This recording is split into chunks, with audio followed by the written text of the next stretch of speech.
Assalamualaikum warahmatullahi wabarakatuh. Alhamdulillahi haqqa hamdin nahmaduhu wa nasta'inuhu wa nastaghfiruh wa na'udzu billahi min shururi anfusina wa min sayyiati a'malina may yahdihillahu fala mudilla lahu wa may yudlilhu fala hadiyalah. Asyhadu alla ilaha illallah wa asyhadu anna Muhammadan abduhu wa rasuluh. Allahumma shalli ala Muhammad wa ala ali Muhammad. Subhanaka la ilma lana illa ma 'allamtana innaka antal alimul hakim. Rabbi shrah li sadri wa yassir li amri wa hlul 'uqdatam min lisani yafqahu qawli. Amma ba'd. Kita bersyukur kepada Allah atas semua nikmat yang Allah titipkan kepada kita. Kita sungguh berharap mudah-mudahan titipan nikmat ini menjadi wasilah agar kita semakin bertakwa kepada Allah Subhanahu wa taala. Ingat-ingat bahwa setiap titipan nikmat sekecil apapun adalah cara agar kita semakin dekat kepada Allah, cara agar kita bisa menegakkan ibadah kita kepada Allah Subhanahu wa taala. Jikalau pagi ini mata kita masih sehat, itu pastikan agar mata ini benar-benar menjadi bagian penegak ibadah kepada Allah lewat membaca segala sesuatu yang disyariatkan oleh Nabi Muhammad SAW.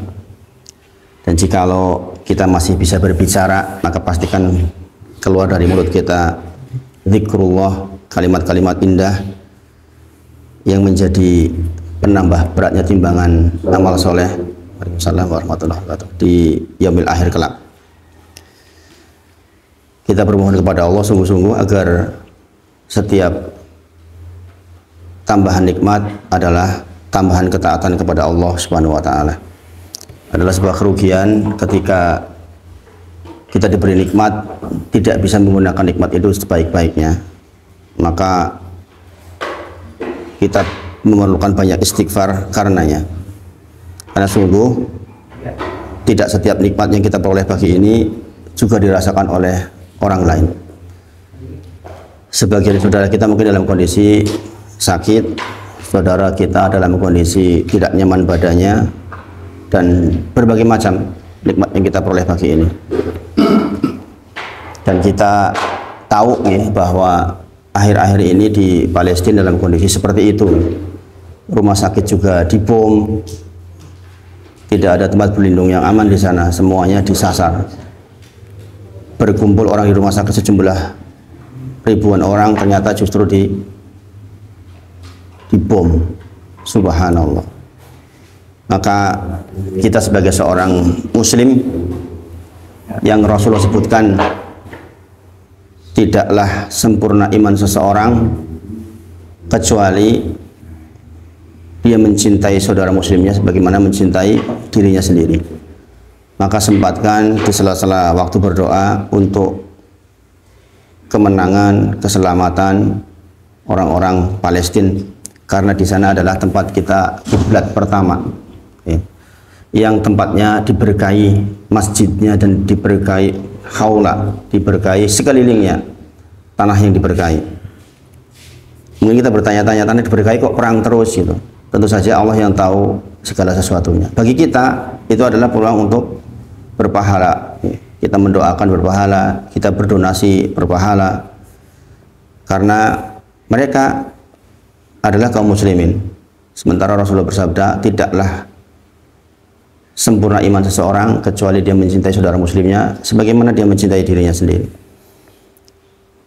Maka di sebagian tempat subuh pakai qunut nazilah hampir selalu. Tadi saya juga di salah satu masjid juga pakai qunut nazilah agar Allah berikan pertolongan kepada kaum muslimin fi kulli makan fi Filistin. Mudah-mudahan kita terenyuh hatinya dan kita banyak-banyak memohon kepada Allah Subhanahu wa taala bahwa mereka akan diberi kemenangan pada akhirnya. Ya, itu adalah janji Allah, itu hak. Jadi dalam prosesnya ini kita insya Allah bisa ikut andil untuk mendoakan, untuk mendukung insya Allah.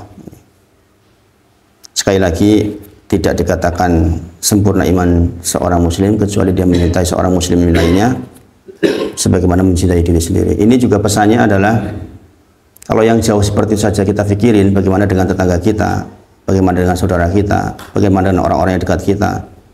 Sudahkah kita memastikan mereka tidak di dalam kesulitan?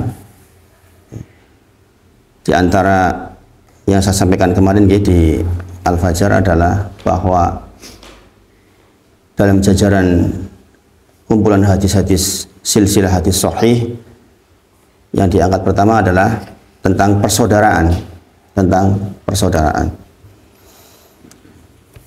Sekali lagi mudah-mudahan Allah lembutkan hati kita. Kita bacakan kitab sambil insya Allah satu hadis. Saya lewat dulu untuk bagian bab 1, saya masuk ke bab 2. Bab 2 ini tentang bentuk khotamun nubuwah. Bentuk khotamun nubuwah. Dalam bab ini akan dibahas beberapa hal terkait penampakan fisik Rasulullah SAW, khususnya mengenai tanda-tanda kenabian yang telah dianugerahkan Allah Subhanahu wa taala kepada Nabi Muhammad SAW. Tepatnya di antara kedua bahu beliau, bagian belakang. Para ulama bersepakat bahwa tanda tersebut merupakan tanda kenabian Nabi Muhammad SAW. Namun keberadaannya sejak lahir ataukah setelahnya masih diperselisihkan oleh para ulama. Jadi ini apakah sejak lahir atau setelah jadi Nabi baru ada, diperselisihkan di kalangan para ulama. Menurut kami, pendapat yang paling kuat berdasarkan pada beberapa riwayat adalah tanda tersebut muncul pada diri beliau bersamaan dengan peristiwa kedatangan malaikat Jibril alaihissalam untuk membelah dan membersihkan dadanya dari hal-hal yang tidak baik. Kita tahu ada satu waktu Rasulullah dibelah dadanya, diambil seluruh yang kotor. Menurut pendapat penulis, waktu itulah muncul tanda kenabian Nabi Muhammad SAW. Pada saat itulah disematkan tanda kenabian pada diri beliau SAW. Khotamun nubuwah atau tanda kenabian itu berupa daging yang sedikit menonjol di antara kedua bahunya. Posisi khotamun nubuwah tersebut lebih dekat dengan bahu bagian kiri. Di sini berarti. Dalam beberapa riwayat yang dinukil oleh Imam Tirmidzi disebutkan bentuk khotamun nubuwah tersebut mirip dengan telur burung dara dan warnanya sama dengan warna kulit badan beliau. Jadi ada tonjolan sebesar telur burung dara di sebelah bahu kiri bagian belakang dari Nabi Muhammad SAW sebagai tanda kenabian. Khotamun nubuwah ini telah disebutkan dalam kitab-kitab yang diturunkan kepada Nabi dan Rasul sebelumnya. Jadi tanda-tanda kenabian ini sudah dikabarkan kepada nabi-nabi sebelumnya. Sehingga sebagian besar ahlu kitab, orang Nasrani dan Yahudi yang masih betul, mereka tahu tentang kabar ini. Jadi sebagian besar ahlu kitab yang mempelajari kitab, mereka mengetahui tanda kenabian ini sebagai tanda kerasulan Nabi Muhammad SAW. Dalam bab ini juga akan menyebutkan kisah Salman Al-Farisi, ini yang tadi saya sebutkan, yang meminta izin kepada Rasulullah untuk menyelidiki keberadaan khotamun nubuwah ini ketika menemui beliau SAW untuk meyakinkan sebelum memutuskan masuk Islam. Jadi kan tahu Salman Al-Farisi itu orang pinter, orang yang kritis. Hadis pertama, Abu Roja Qutaibah bin Sa'id bercerita kepada kami, ia berkata, Hatim bin Ismail bercerita kepada kami dari Ja'di bin Abdirrahman, ia berkata, aku mendengar Yazid berkata, saya mendengar Sa'ib bin Yazid berkata, suatu ketika aku pergi bersama bibiku menemui Rasulullah SAW. Yang bercerita adalah Sa'ib bin Yazid. Kemudian bibiku berkata, wahai Rasulullah, keponakanku ini sedang sakit. Lalu Rasulullah SAW mengusap kepalaku dan mendoakan keberkahan untukku. Kemudian beliau berwudu dan aku meminum bekas air wudunya. Khusus Rasulullah, dengan diterapkan ke orang-orang zaman sekarang. Khusus Rasulullah itu bekas air wudunya pun boleh diminum menurut hadis ini. Segala sesuatu yang ada di diri Rasulullah itu penuh berkah. Makanya sampai, mohon maaf, sampai ludahnya pun diperebutkan. Karena memang keutamaan Nabi Muhammad SAW. Tapi jangan ditiru ke kiai-kiai gitu, mulai diambil air wudhunya dan sebagainya. Setelah itu aku berdiri di belakang beliau, kemudian aku melihat khotamun nubuwah yang terdapat di antara kedua bahunya yang besarnya sebesar telur burung dara. Ini kesaksian dari Sa'ib bin Yazid.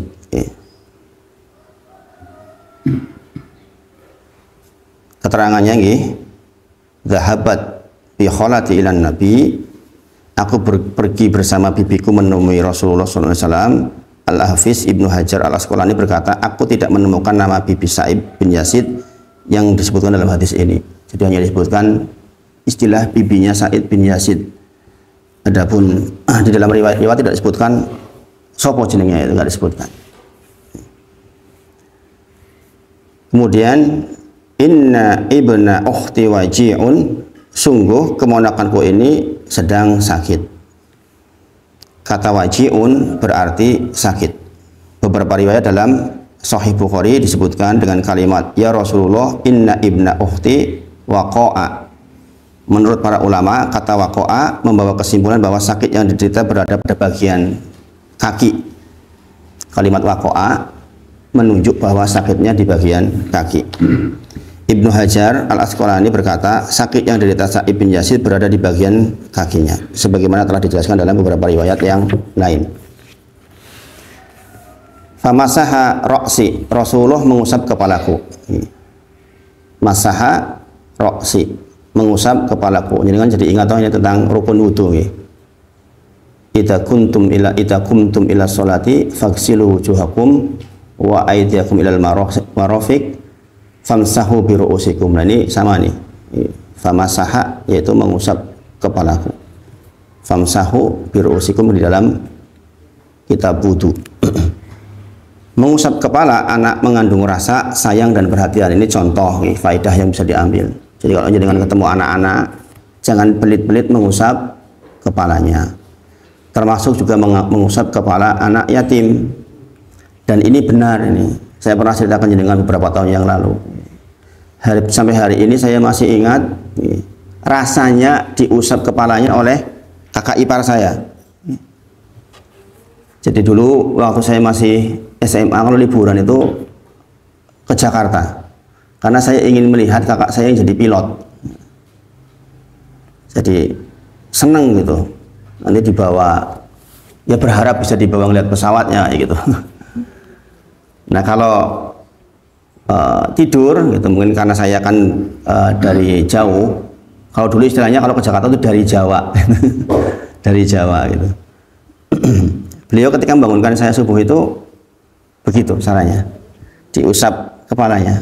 Dek, sudah waktu subuh dek gitu. Itu sampai sekarang masih kerasa. Maka mengusap kepala anak kecil atau bahkan yang anak remaja itu baik, tuntunan dari Nabi Muhammad SAW. Di sini dikatakan mengandung rasa sayang dan perhatian. Memang iya betul itu. Ini pula yang dilakukan oleh bapak saya. Bapak saya kalau bangunin saya begitu. Jadi diusap kepalanya. Ini yang sudah banyak ditinggalkan oleh orang tua zaman sekarang. Orang tua zaman sekarang bangunin, boleh. Tak. Masuk kan gitu. Ya enggak. Padahal Rasulullah memandu kita begitu. Itu Mas Wawan, anak-anak dibangunin begitu Mas Wawan. Jadi diusap kepalanya. Nanti dia akan teringat sampai kapanpun. Maka ada sebuah kisah di mana seseorang kehilangan bapaknya sejak kecil. Ketika kemudian ketemu dalam jangka waktu yang sangat lama baru bertemu dan dia tidak mengenali wajahnya.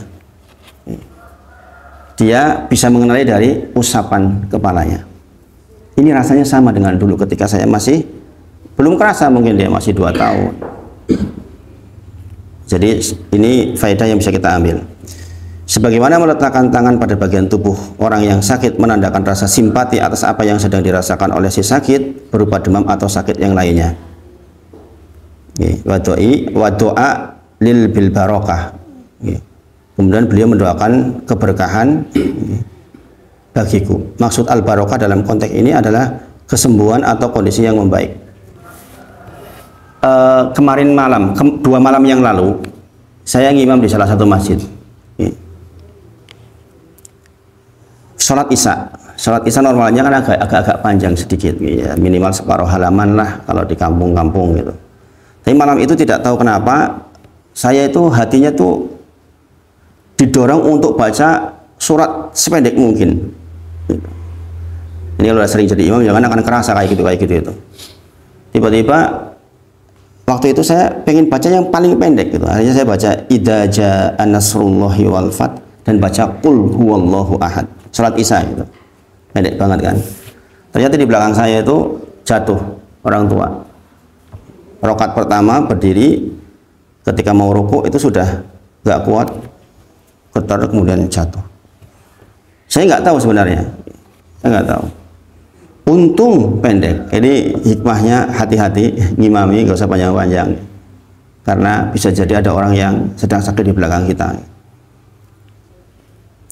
Ini jadi peringatan buat kita. Saya jadi ingat nih karena ada kisah seperti itu. Kemudian apa yang saya lakukan?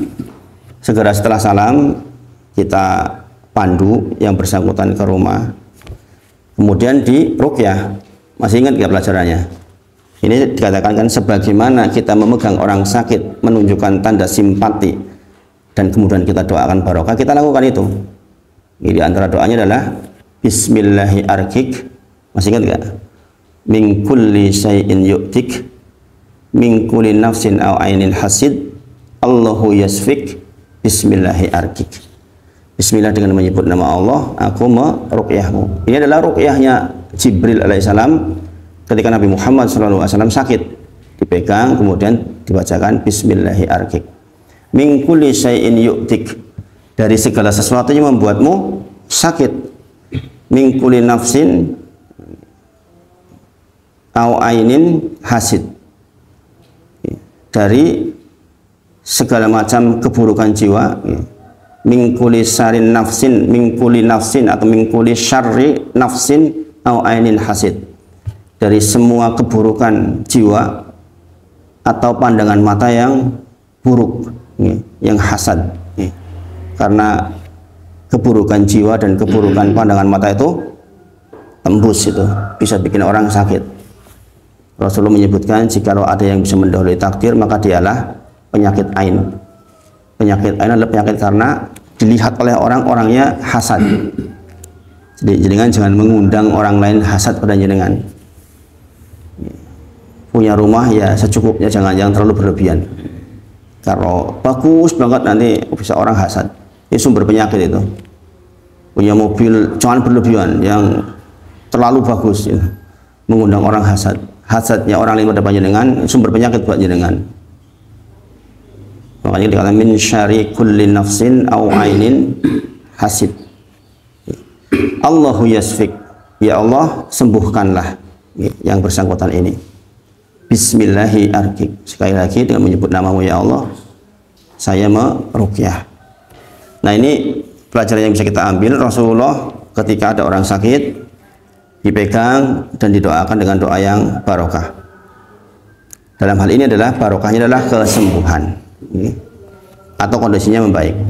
Mungkin tidak langsung sembuh tapi kondisinya membaik. Allah Subhanahu wa taala telah mengabulkan doa Nabi Muhammad SAW atas Sa'ib bin Yazid. Beruntung banget ya orang yang didoakan oleh Rasulullah SAW. Ya hasilnya jangan tahu lah, jadi orang-orang besar semua. Yang didoakan jadi pinter banget. Ini didoakan sembuh ya sembuh. Dalam beberapa riwayat, salah satunya Sahih Bukhari disebutkan, diriwayatkan dari Ju'aid bin Abdurrahman, ia berkata, Ra'aitu Sa'ib, saya melihat Sa'ib bin Yazid yang saat itu berusia berapa tahun? 94 tahun. Berapa umurnya? 94 tahun. Dalam kondisi sangat prima dan masih tegak, tidak bengkok. Ini buah doanya Rasulullah SAW, doa keberkahan. Sa'ib bin Yazid berkata, aku sadar bahwa apa yang Allah Subhanahu wa ta'ala karuniakan kepadaku berupa penglihatan dan pendengaran yang sehat hingga saat ini adalah berkah doanya Nabi Muhammad SAW ketika bibiku membawaku kepada beliau dan berkata, wahai Rasulullah, keponakanku sedang sakit, mohon engkau mendoakannya. Kemudian beliau pun mendoakanku sebagaimana di dalam hadis tadi. Itu nih, jadi Nabi kita itu Shallallahu Alaihi Wasallam kalau berdoa itu begitu dahsyatnya. Maka di zaman sekarang pun jikalau dengan dekat orang-orang yang baik, mintalah doa. Dekat orang-orang soleh minta doa. Karena doa orang-orang soleh lebih makbul insya Allah. Dan itulah syariat yang dibolehkan. Demikianlah karunia Allah SWT kepada Sa'ib bin Yazid yang telah hidup lebih dari 90 tahun. Sedang kondisi fisiknya masih sehat dan prima. Ini pula yang saya kadang-kadang iri kepada morosepuh saya. Sampai sekarang udah 80 lewat, kondisinya masih sangat prima. Masih ngimam di masjid, masih ke sawah, bacaannya sangat banyak. Masya Allah. Assalamualaikum warahmatullahi wabarakatuh. Bahkan beliau tidak sedikit pun bungkuk karena rapuhnya tulang. Jangan tahu bungkuk diantaranya karena rapuhnya tulang. Demikian pula pandangannya tidak kabur dan pendengarannya masih tajam berkat terkabulnya doa Rasulullah SAW. Ia merupakan sahabat yang meninggal di Madinah pada tahun 91 Hijriah pada usia 96 tahun. Nah ini penting ya, faedah ini penting bahwa kita ingin sehat sampai mati. Kita ingin sehat sampai mati, tidak hanya umur panjang tapi umur panjang di dalam keberkahan. Kalaupun harus sakit kayak Rasulullah, cuma demam plus minus seminggu aja kemudian meninggal, jangan sampai kita harus sakit yang di rumah sakit, dikasih macam-macam itu sampai bertahun-tahun, subhanallah.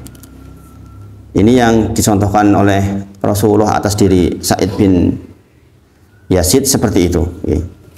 Jadi beliau 94 tahun ketika ketemu dengan perawi masih dalam kondisi sehat bugar dengan penglihatan yang baik. Kemudian ketika 96 tahun beliau meninggal selang 2 tahun setelah ketemu sahabat ini gitu.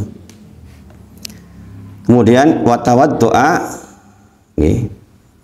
fasaribtu min wudu'ihi, berarti Rasulullah berwudu kemudian bekas air wudu beliau yakni air yang telah digunakan untuk membasuh anggota tubuhnya diminum oleh Sa'ib bin Yazid. Sekali lagi ini khusus Rasulullah Shallallahu Alaihi Wasallam.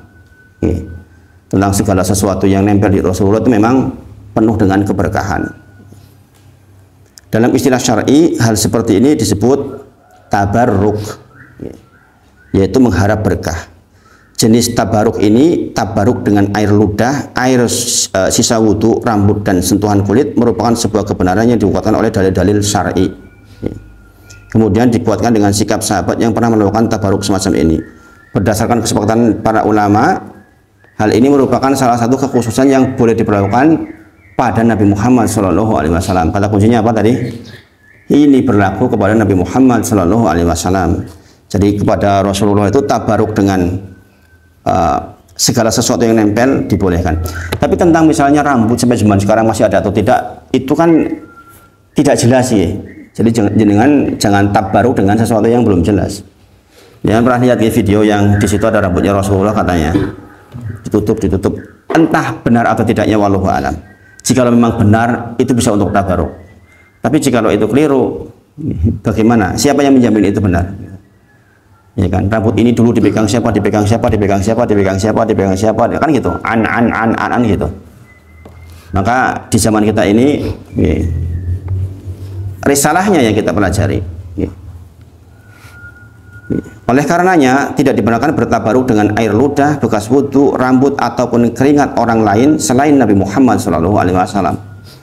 Kalau Nabi Muhammad itu keringat saja disimpan oleh sahabat untuk minyak wangi, karena memang khusus Nabi Muhammad SAW. Meski orang tersebut dikenal solih dan berkedudukan tinggi, tidak berlaku. Jadi jangan berlaku seperti itu di zaman sekarang. Dengan dalil ini kemudian mengambil kesimpulan bisa melakukan hal yang sama itu keliru. Kemudian wa kumtu khalfa zuhrihi,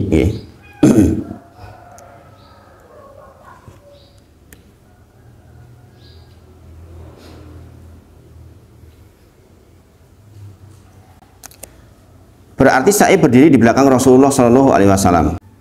Bisa jadi ia melakukan hal ini dengan sengaja untuk melihat tanda kenabian yang mungkin telah ia dengar sebelumnya atau hanya kebetulan. Namun dalam posisi ini akhirnya ia melihat tanda kenabian tersebut dari jarak yang cukup dekat. Jadi ini hadis yang menunjukkan bahwa Rasulullah mempunyai tanda kenabian. Bagaimana proses melihatnya kita tidak tahu. Apakah Rasulullah waktu itu sedang terbuka di bagian belakangnya atau bagaimana, ini saya tidak tahu.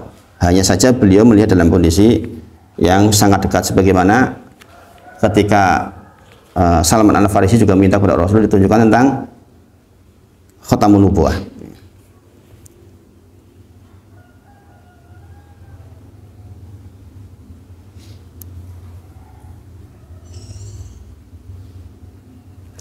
Kemudian redaksi hadis ini menyebutkan bahwa posisi khatamun nubuwah terletak di bagian tengah, di antara dua bahu Rasulullah SAW, agak condong ke kiri. Namun hal ini bukan merupakan kepastian, melainkan sekilas yang terlihat oleh Sa'id bin Yazid. Selain itu, dalam beberapa riwayat yang lain juga dijelaskan bahwa posisi yang benar adalah lebih dekat dengan bahu bagian kiri. Di antara hikmah dari posisi khatamun nubuwah yang lebih dekat dengan bahu kiri adalah posisi tersebut lebih dekat dengan jantung. Hikmahnya lebih dekat dengan jantung. Faidah huwa mislu ziril hajalah. Tirmidzi dalam Al-Jami menyebutkan makna ziril hajalah adalah telur burung merpati. Keterangan ini juga dikuatkan oleh beberapa riwayat yang lain. Beberapa ulama berpendapat bahwa makna kata al-hajalah adalah semacam gundukan atau kubah di atas dipan. Makna ziri adalah semacam tombol atau pegangan yang ada di atas kubah tersebut dan bentuknya mirip dengan telur burung merpati. Jadi intinya hadis pertama tentang khatamun nubuwah ini disampaikan oleh Sa'ib bin Yazid, yang sekaligus kita bisa ngambil banyak sekali hikmah tentang mengusap kepala anak kecil, kemudian dekat dengan orang-orang soleh, itu akan mendapatkan keberkahan ilmu kalau zaman sekarang setidaknya.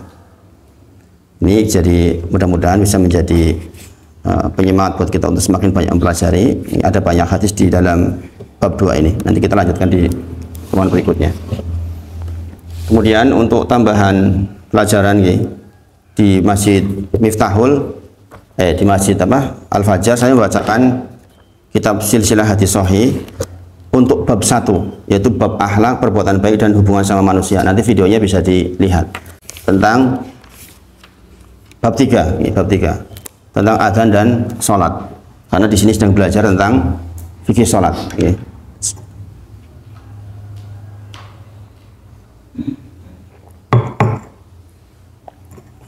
Jadi ini bab 3 ini memuat hadis tentang adzan dan sholat.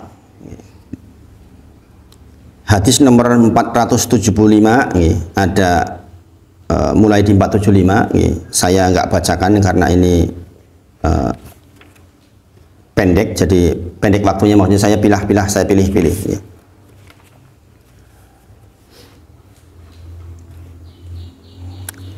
Dari Al-Muttalib bin Abdullah bin Hantam, dari Abdullah bin Amru, ia bertutur, Rasulullah SAW naik ke atas mimbar, kemudian beliau bersabda, kata beliau, aku bersumpah, aku bersumpah, aku bersumpah.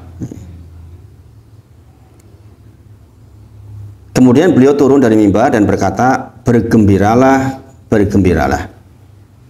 Sesungguhnya siapa saja yang menegakkan sholat 5 waktu dan menjauhi dosa-dosa besar, niscaya dia akan masuk surga dari pintu mana saja yang dia sukai. Al-Muttalib berkata lagi, aku mendengar seorang laki-laki bertanya kepada Abdullah bin Amru, apakah engkau mendengar Rasulullah SAW menyebutkan bentuk dosa-dosa besar itu apa saja? Abdullah menjawab, ya. Yang pertama, durhaka kepada 2 orang tua, hukukul walidain.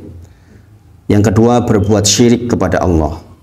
Yang ketiga, membunuh jiwa manusia tanpa alasan yang dibenarkan oleh syariat. Yang Berikutnya, menuduh zina wanita yang memelihara kesucian dirinya. Itu dosa besar ya, yang membuat jenengan tercabut berkah bisa masuk pintu dari pintu yang manapun dalam surga. Hati-hati menuduh orang berzina ya.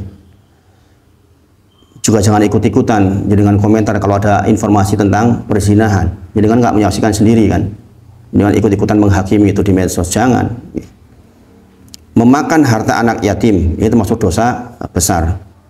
Melarikan diri dari pasukan perang ketika melawan musuh Islam, ya, ini juga dosa besar. Dan memakan hasil riba. Nah, jadi ini hadis ini ya, menunjukkan keutamaan orang yang menjaga sholat 5 waktu. Jadi kan dengar ini masih tega nggak ninggalin sholat nih? Begini loh. Ya. Jikalau selama ini yang kita tahu hadis yang sangat populer, 4 syarat wanita masuk surga. Yang pertama adalah menjaga sholat 5 waktu. Tidak dikatakan menjaga sholat-sholat lainnya. Tidak dikatakan sholat duha, tidak dikatakan sholat malam, tidak dikatakan sholat rawatib. Jaga sholat 5 waktu. Ini khusus wanita. Ya. Biasanya kan begitu. Dai-dai itu. Ada 4 syarat. Diantaranya adalah menjaga sholat 5 waktu. Maka dia akan diberi hak untuk masuk pintu surga dari pintu manapun yang dia mau. Dengan 3 syarat yang lain, yaitu patuh pada suami, menjaga kehormatan dirinya, kesucian dirinya. Maka di sini disebutkan, Rasulullah sampai 3 kali, saya bersumpah, saya bersumpah, saya bersumpah. Kata Rasul, la uqsim, la uqsim, la uqsim. Kemudian dikatakan, suma nazala, kemudian turun dari mimbar, faqala, abshiru, abshiru, bergembiralah, bergembiralah, innahu man sholat, ketahuilah barang siapa yang sholat, sholatil khamsa, sholat yang 5, maka dijamin oleh Rasulullah dia akan diberikan hak masuk surga dari pintu mana saja yang dia sukai. Ini juga berlaku untuk laki-laki ternyata kan. Sekarang dengan belajar dari hadis ini, sebegitu dahsyatnya kah menjaga sholat 5 waktu? Iya, Bapak Ibu Sedoyo. Faktanya banyak orang yang bermudah-mudahan melewatkan sholatnya. Dengan beruntung sudah ngaji seperti ini, insya Allah relatif terjaga. Tapi kadang-kadang ada saja orang-orang yang meremehkan sholat. Kadang-kadang ngundur, tahu-tahu masuk waktu asar. Dan ini bisa terjadi kepada siapa saja. Makanya disebutkan, dimotivasi. Rasulullah menyebutkan bersumpah, saya bersumpah, saya bersumpah, saya bersumpah, bergembiralah, bergembiralah. Sesungguhnya seseorang yang menjaga sholat yang 5 waktu itu, maka akan diberi hak untuk mendapatkan pintu surga dari mana yang dia sukai. Jadi sedemikian besar sholat itu. Makanya belajar sholat dari A sampai Z itu menjadi penting dan bukan kesia-siaan. Memang harus jadi prioritas utama. Dan ini adalah masuk di dalam ilmu fardu ain, yaitu ilmu yang dengan ilmu itu tegak agama kita. Kita nggak mungkin mengatakan, "Kowe sing atahiyat yo, aku sing takbir," kan nggak bisa. Kamu yang wudu ya, saya yang sholatnya nggak bisa. Karena ini ilmu fardu ain, berarti likuli muslim, masing-masing orang harus paham. Tidak punya posisi tawar, sok bodone koyo apa tetep kudu paham. Ora iso moso tetep kudu paham. Jadi nggak punya posisi tawar. Karena memang apa yang ditawarkan dari menjaga sholat 5 waktu itu besar sekali. Apa yang lebih besar lagi dari berkah masuk surganya Allah Subhanahu wa taala? Nggak ada. Maka jikalau kita mendapatkan informasi seperti ini, ingat-ingat, jikalau kita mau mundur sholat saja, mikir 1000 kali gitu. Iyakah, benarkah? Makanya kemarin saya sampaikan, di antara kebaikan kehidupan seseorang adalah banyaknya menghisab dirinya, banyaknya menghitung-hitung dirinya sebelum dihitung oleh Allah Subhanahu wa taala. Ya kan? Ya ayyuhalladzina amanu ittaqullaha wal tanzur nafsum ma qaddamat lighad wattaqullah innallaha khabirum bima ta'malun. Ini jelas banget kita tentang supaya kita banyak menghitung-hitung diri kita sebelum dihitung oleh Allah Subhanahu wa taala. Maka disebut oleh para salafus saleh, kalau sehari kita bisa menghisap diri kita, alhamdulillah. Menghisap itu, mata saya sehat untuk apa hari ini? Hidung saya untuk membaui apa? Mulut saya berbicara apa nih 12 jam terakhir? Ya dengan hisap tuh, ya kan? Dan ini perintah dari Allah Subhanahu wa taala. Semakin rengket waktu hisapnya, semakin baik. Kalau jenengan bisa menghisap diri jenengan setiap setengah jam, itu setengah jam terakhir saya tadi melihat apa, setengah jam terakhir saya bicara apa, setengah jam terakhir saya mendengar apa, setengah jam terakhir saya dengan istri saya bagaimana, setengah jam terakhir saya dengan anak saya bagaimana. Itu hisap terus tuh. Dengan seperti itu kita akan hati-hati. Itu hadis nomor 476. Nanti kita lanjutkan di pertemuan berikutnya. Sekarang masuk ke fikih sholatnya. Kemarin sudah sampai bangkit ke rakaat kedua. Berikutnya berarti kita turun dan melaksanakan tasahud awal. Gini bang, setelah rakaat kedua kita akan turun, kemudian melaksanakan tasahud al-awal. Kalau sholatnya sholat 4 rakaat. Kalau sholatnya sholat 2 rakaat berarti langsung tasahud akhir. Di dalam tasahud akhir kalau 2 rakaat ada 2 pendapat tentang cara duduknya. Yang pertama mengatakan pakai tawaruk, dan ini pilihan di sebagian besar mazhab Syafi'i. Tapi juga ada pendapat lain yang juga kuat, yaitu pakai iftiros, dengan duduk sebagaimana duduk tahiyat awal kalau jenengan sholat 2 rakaat. Dan pendapat itu sesungguhnya yang lebih kuat dari berbagai macam timbangan hadis. Tapi di Indonesia prakteknya kebanyakan pakai tawaruk. Makanya saya kalau ngimami Jumatan saya pakai tawaruk. Karena pertimbangannya apa? Pertimbangannya khawatir di belakang bingung. Iki imamnya wis rampung ngepurung kok mingguwe koyo ngono kae, kan jadi masalah. Kalau sudah sama-sama tahu pakai iftiros, insya Allah lebih menenteramkan dengan menghormati pendapat yang pakai tawaruk. Tidak perlu berselisih di tempat seperti itu. Kemudian di dalam kita baca bacaan tasyahud, ya. Bacaan tasyahud itu apa? Bacaan tasyahud itu, tasyahud itu bacaannya nih. Kalau duduk tasyahud tersendiri, tasyahud itu bacaan at-tahiyyatu lillah dan seterusnya, ya. Sampai asyhadu alla ilaha illallah wa asyhadu anna muhammadar rasulullah dalam satu riwayat. Dalam riwayat lain asyhadu alla ilaha illallah wa asyhadu anna muhammadan abduhu wa rasuluh. Jadi untuk tasyahud, bacaan tasyahud itu ada 6 pilihan. Nanti jangan baca referensinya gitu. Di YouTube insya Allah sudah banyak yang bacaannya juga sudah betul. Yaitu riwayat Ibnu Mas'ud, kemudian riwayat Ibnu Abbas. Kalau Mas Pawan pakai yang mana Mas? Coba jangan baca at-tahiyat. At-tahiyatnya pakai yang mana? Nah, itu berarti pakai riwayat Ibnu Abbas.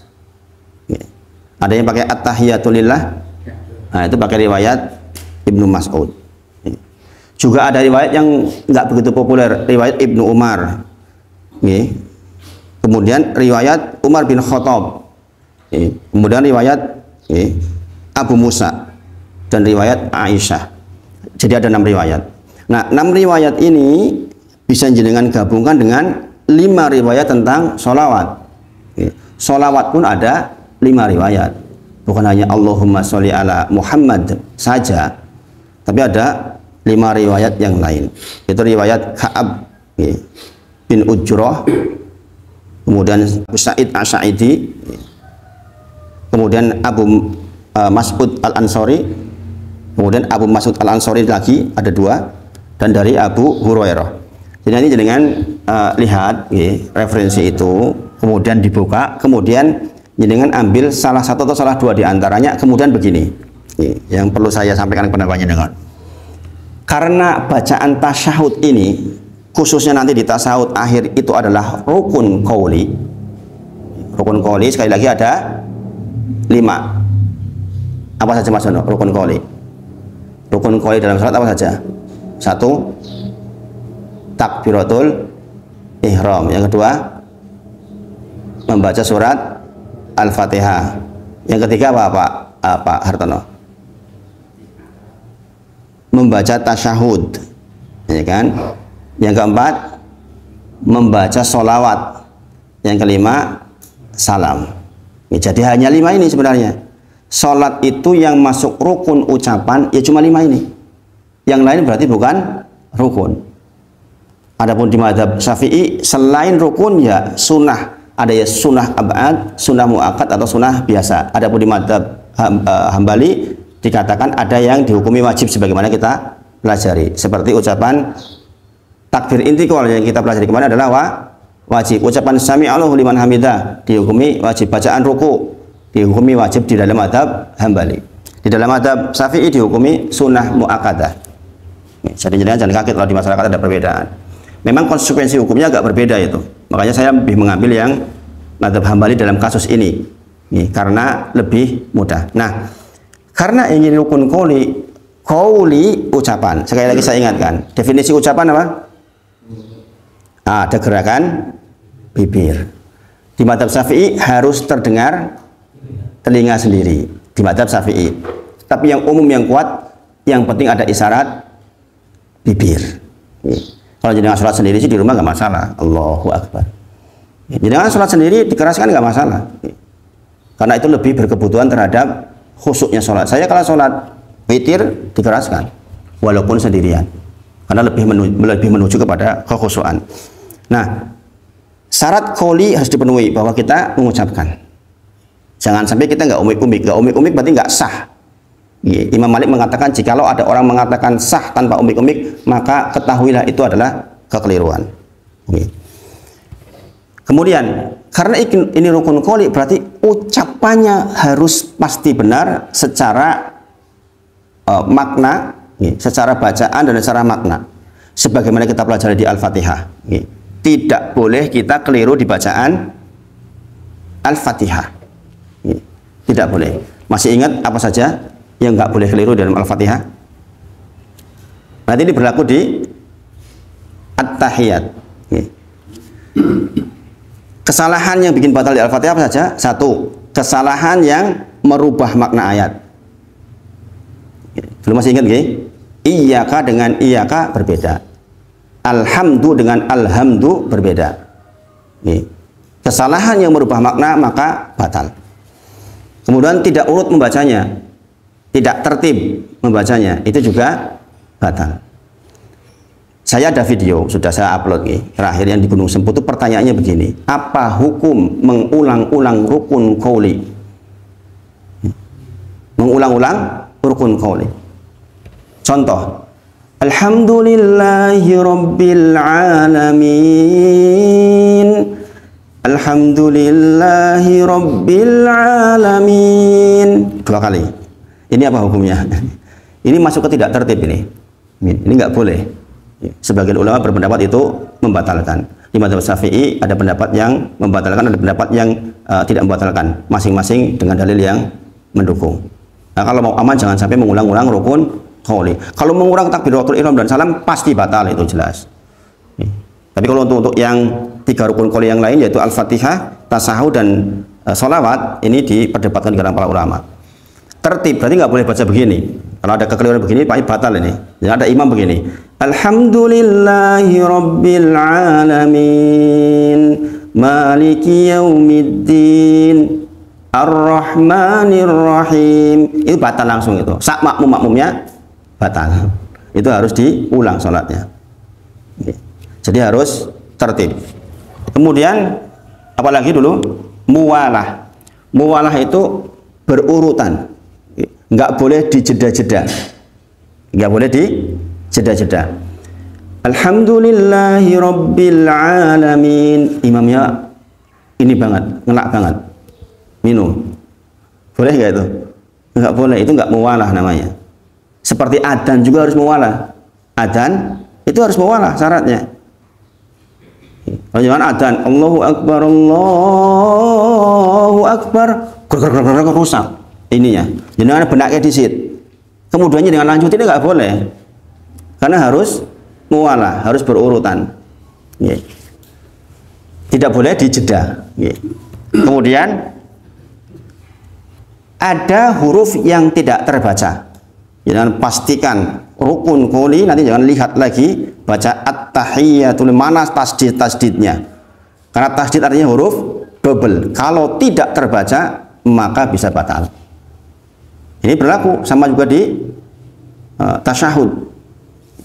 Kemudian sekali lagi meninggalkan tasdid, ini ditekankan khusus, meninggalkan tasdid itu juga batal. At-tahiyyat ya, itu ya-nya double, taknya double. Kalau jangan keliru di situ di tasyahud akhir itu berpotensi batal salatnya. Oh, angel orang salat. Tapi jangan sampai jangan beranggapan salat itu susah. Jangan pelajari. Ini itu peringatan buat kita. Kemudian mengganti huruf ya, yang bukan penggantinya, mengganti huruf yang bukan penggantinya. Berarti ada huruf pengganti. Contoh, ihdinas siratal mustaqim. Ini ada beberapa riwayat. Ada riwayat pakai sin, ada riwayat pakai za. Di Ibnu Katsir riwayatnya pakai za. Ihdinas siratal mustaqim. Berarti za pengganti shad dalam kasus dia memang mempercayai bahwa qiraatnya seperti itu. Tapi nggak boleh dengan membaca ihdinat siratal mustaqim, batal. Itu maksudnya. Demikian juga di at-tahiyyat. Jangan sampai mengganti huruf. Padahal mampu membacanya. Maksudnya asalnya pakai shad. Dan kita mampu, kok kita sengaja pakai sin atau za, nggak boleh. Nggak boleh.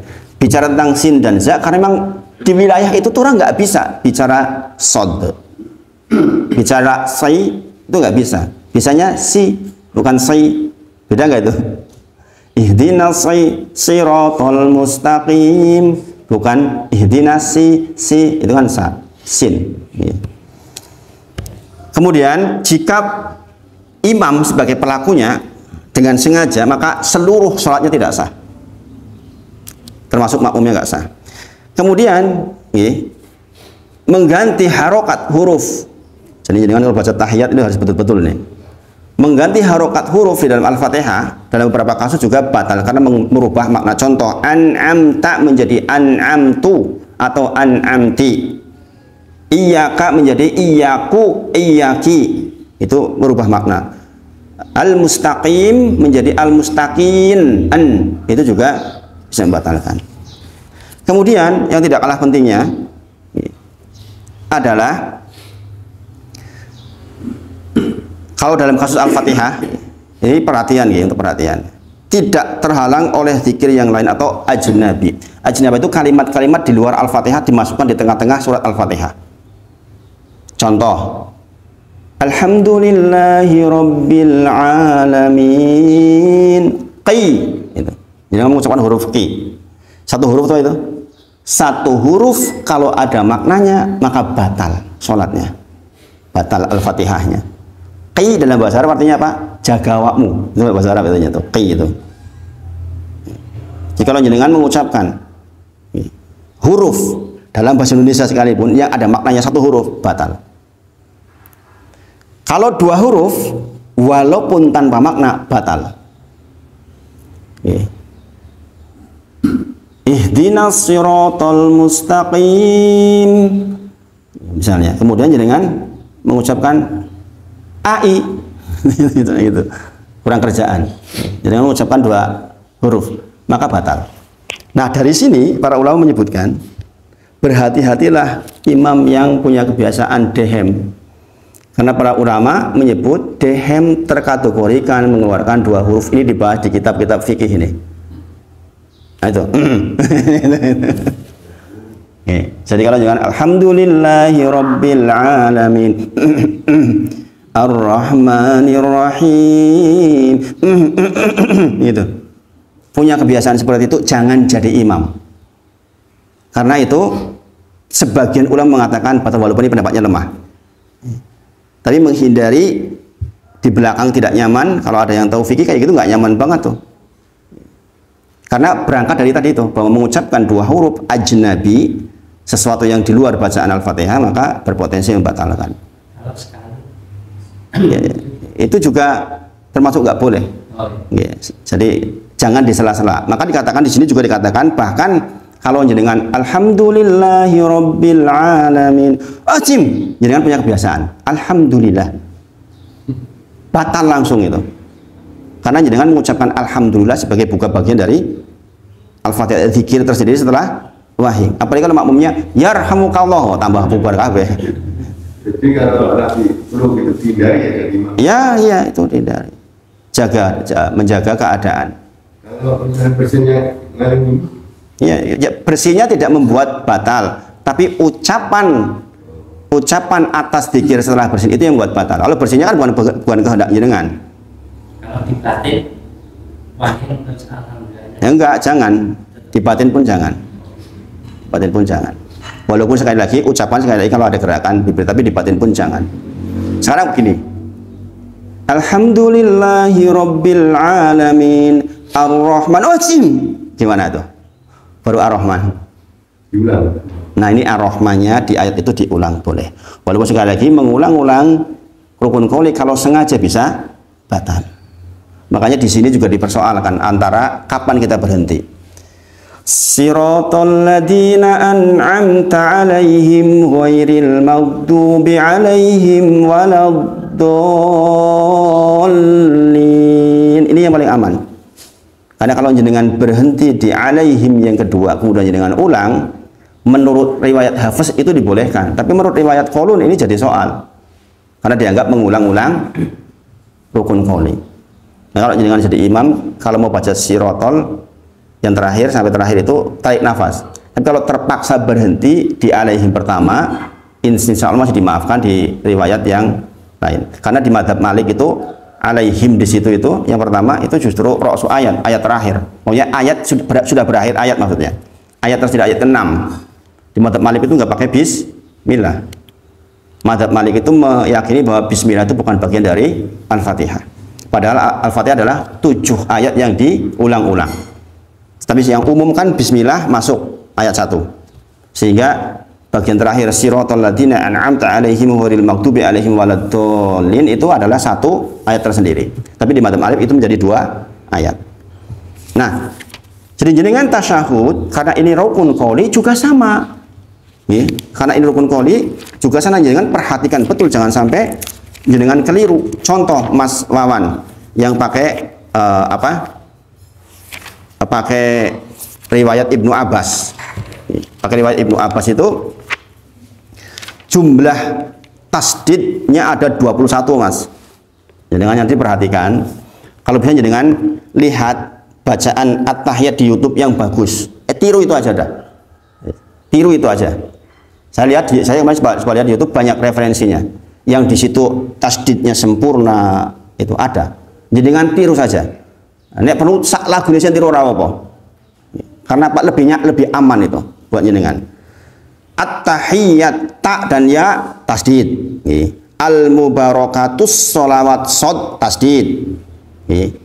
At-thayyibat to dan ya tasdid. At-thayyibat to dan ya tasdid. Lillah lam jalalah tasdid. Assalam sin tasdid. Alaika ayyuhan nabiyyu ya nun ya tasdid di situ. Ya kan? Warahmatullah lam jalalah lagi. Warahmatullah lam di situ juga tasdid. Wa barakatuh assalam sin lagi tasdid. Nggih. Alaina wa ala ibadillah lam tasdid lagi. As-solihin shad tasdid. Nggih. Asyhadu ala lam tasdid. Illaha illallah lam tasdid lagi. Wa ashadu anna nun tasdid anna Muhammadan Rasulullah mim tasdid ro tasdid. Bayangin toh lam tasdid ada 21. Jikalau Mas Wawan yang baca pakai riwayat Ibnu Abbas ini ada 21 tasdid. Kalau yang at-tahiyatu lillah was-shalawatu wat-thayyibat itu 17 tasdid.